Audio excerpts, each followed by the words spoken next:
Do you think that there's likely to be some kind of negotiated settlement between, with the aid of Trump? I know that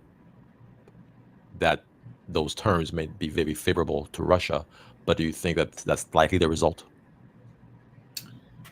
It's a misreading of what Ukrainians are fighting for. For Ukraine, it's life and death.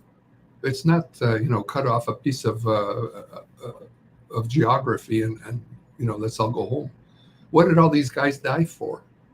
They didn't die to cut off a piece of Luhansk and give it to Russia.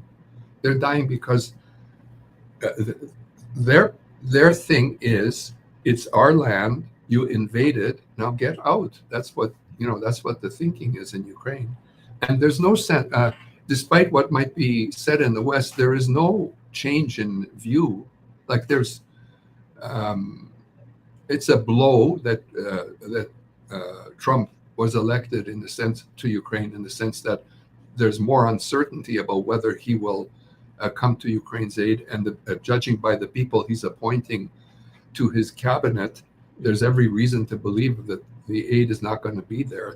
There are people openly hostile to Ukraine, to the Ukrainian war in cabinet. So, like Trump is I believe Trump is thinking like, oh, I'm a big deal maker, and I'm just going to call Zelensky and say I'm cutting off all the aid to you unless you agree to the terms of a deal. And he's going to call Putin and say, listen, we're going to have to, we'll give you this part here, and let's sign the agreement. The problem is it's unenforceable. Any agreement with Russia is unenforceable. It's you can talk about an agreement, but the whole experience with Russia has been that Russia doesn't abide by agreements. Yes, So yeah, there's we no went. sense in talking about agreements Yeah, with no, them. you went through that last time we Yeah, spoke, where you were giving the history of all the different yeah. phases that we had gone through since the '90s after the end of the Cold War, and so that becomes, the question: w- what does it look like, um, even if there is some kind of deal, 4 years from now, 5 years from now? What happens? I forget Putin's age, but it doesn't seem like he's going anywhere anytime soon. No, he seems to be quite healthy for a while anyway. Um, it might be a frozen conflict where a win for him would be if because when he started, I think his thought was 3 days and it's all over and I have Ukraine. Now Yeah. his purpose, Putin doesn't want Eastern Ukraine. Putin wants Kiev. Kiev to him is the mother of Russia, according to his view of history. Yeah. It's all about Christianity and how it came to that part of the world, and Kiev was where Christianity started. And he has sort of co-opted Ukrainian history in terms of seeing it as Russian history. So, from his point of view, a deal where he's getting a slice of Eastern Ukraine, which he has right now, is not much of a deal. He needs his aim is to have Kiev and basically take over Ukraine. He wants to take his stated aim is to destroy the Ukrainian nation because we're all fascists according to his view of the world. We're all Nazis. Mm. I count myself as a Ukrainian in that sense because I'm a Ukrainian Canadian.